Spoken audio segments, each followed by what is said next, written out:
Isinailalim na sa state of calamity ang lalawigan ng Dinagat Islands matapos ang matinding pinsala dala ng Bagyong Tino. Nakapagtala ng daan-daang bahay na nasira at mga infrastruktura na hindi rin po madaanan din ang ilang mga bayan. Si Alan Manansala, humahataw. Idiniklara ng sangguniang panlalawigan ng Dinagat Islands ang state of calamity matapos ang matinding pinsalang iniwan ng Bagyong Tino. Batay ito sa sangguniang panlalawigan Resolution Number 25-2666 at resulta ng Rapid Damage Assessment and Needs Analysis o RDNA.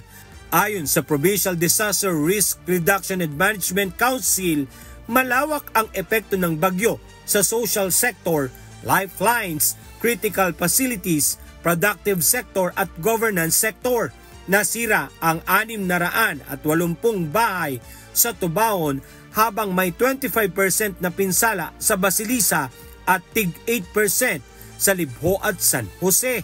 Nakapamahagi na ng 864 na food packs at 54 na half sacks ng bigas sa Tubaon at 757 food packs sa Basilisa. Patuloy naman ang relief operation sa Libho, San Jose, Dinagat at Kadyanaw. Sa Loreto, hindi madaanan ang Cambinliu Bridge. May total power outage at generator lamang ang ginagamit sa ospital. Sa Gibusong Island, 40% ng Napocor Power Plant ang nasira kaya't walang kuryente, signal at tubig. May 31 infrastrukturang partially damaged na nagkakahalaga ng 3.2 million pesos. Kabilang narito ang mga paaralan at multipurpose buildings. Nasira ang building ng Rural Health Unit at limitado ang supply ng gasolina sa mga generator. Ayon sa DLCO, 75% ng mga barangay ay may kuryente na habang inaayos pa ang natitirang 25%.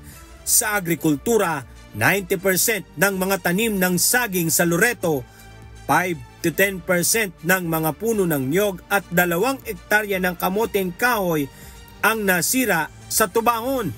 Tinamaan din ang 0.08 hectare ng hybrid corn at 1 hectare ng cassava, habang umabot naman sa 70% ang pinsala sa mga pananim at alagang hayop sa Basilisa at mga kalapit bayan. Samantala, tiniyak ng provincial government na agarang isasagawa ang mga rekomendasyon ng RDNA habang nagpapatuloy ang assessment at relief operations sa mga apektadong lugar. Alan Manansala, humahataw sa balita ngayon.